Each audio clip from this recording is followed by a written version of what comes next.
Pemirsa, terima kasih Anda masih bersama dengan kami dalam Berita Papua. Dan bagi Anda yang baru saja bergabung bersama kami, akan kami sajikan kembali 3 berita utama kami di hari ini. Seorang prajurit TNI di Kabupaten Teluk Bintuni tewas ditembak anggota organisasi Papua Merdeka.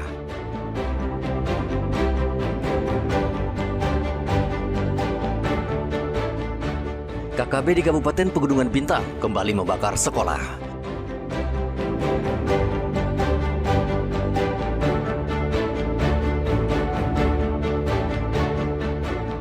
Ratusan penerima bantuan sosial di kota Jayapura dicoret karena terdeteksi bermain judi online.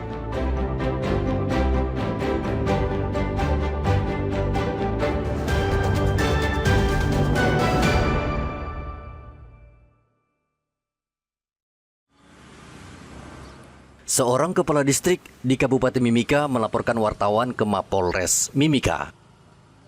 Kepala Distrik Jita, Suto Rontini, melaporkan wartawan media lokal atas dugaan pencemaran nama baik melalui pemberitaan yang menyudutkan dirinya. Kepala Distrik Jita tidak terima ketika wartawan salah satu media lokal menuding dirinya terlibat dalam kasus korupsi. Suto mempertanyakan tidak ada wartawan yang mengkonfirmasi pada dirinya terkait pemberitaan tersebut. Rekomendasi BPK atau arahan BPK itu setelah diaudit ada temuan, mereka memberikan waktu. Arahannya itu 60 hari ke depan itu hasil audit itu harus dikembalikan. Jadi sebelum 60 hari itu saya dan bendahara kita sudah kembalikan temuan atas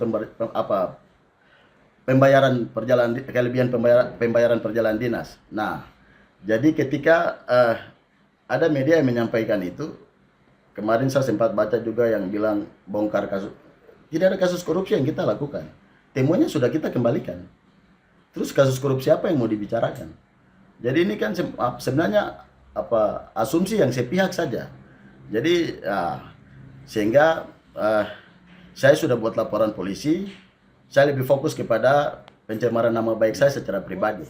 Kepala Distrik Jita Suto Rontini juga memastikan dirinya telah mengembalikan kelebihan anggaran perjalanan dinas sebesar 272 juta rupiah sesuai hasil temuan Badan Pemeriksa Keuangan. Suto menjelaskan bahwa temuan tersebut bukan merupakan indikasi korupsi, melainkan kelebihan pembayaran perjalanan dinas yang terjadi berdasarkan hasil audit rutin BPK dan telah dikembalikan sebelum batas waktu 60 hari sesuai ketentuan.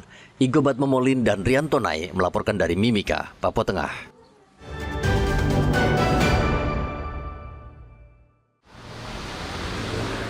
Pemerintah Provinsi Papua meminta bantuan Kementerian Pertanian dalam pengembangan sektor pertanian di 3 kabupaten yang dinilai potensial.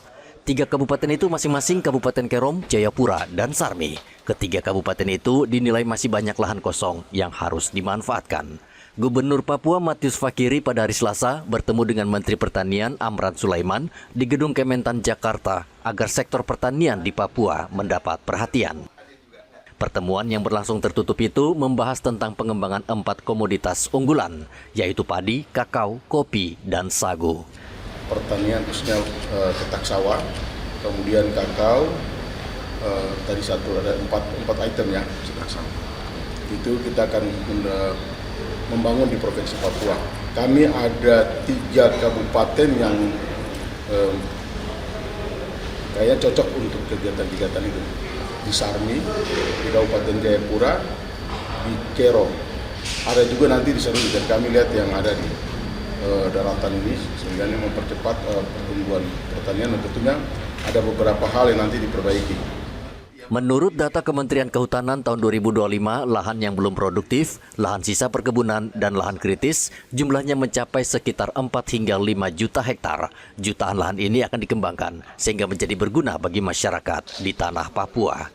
Keberhasilan memanfaatkan lahan kosong saat ini terjadi di Merauke yang sukses mengembangkan potensi pertanian padi dan menjadi lumbung pangan nasional.